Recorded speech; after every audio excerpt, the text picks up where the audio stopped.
industrial development centers. In addition, improving security, Mr. Chairman, the security is critical for creating a safe environment for the investment and protection of our citizens and their property. For this reason, I propose to the National Assembly to effect budget allocations for Kenya shillings 338.2 billion to support operations of the Kenya Defence Forces, the National Police Service, the National Intelligence Service, and the prison services.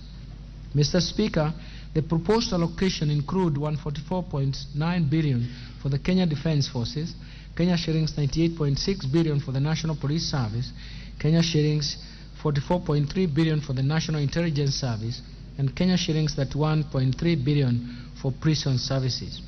I have also proposed Kenya shillings 8.8 billion for the leasing of police motor vehicles.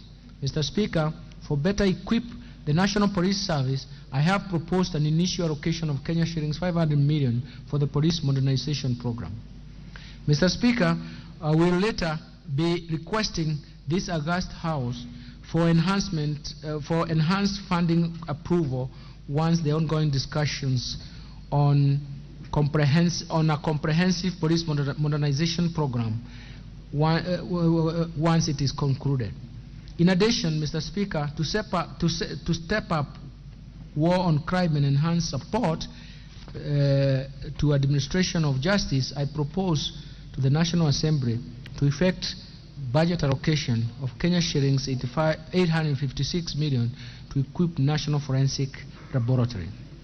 Mr. Speaker, the improvement of the welfare of our disciplined forces is at the center of the Kenya Kwanza administration. To improve housing accommodation for our defense forces, we shall fast track the delivery of staff houses through public-private partnership framework. We have already around Kenya Defence Forces to retain Kenya shillings 534 million currently collected from rental income and applied towards repayment for the houses once complete. In addition, Mr. Speaker, as you are aware, His Excellency the President appointed a task force to review the terms and conditions of police, prisons, and national youth service.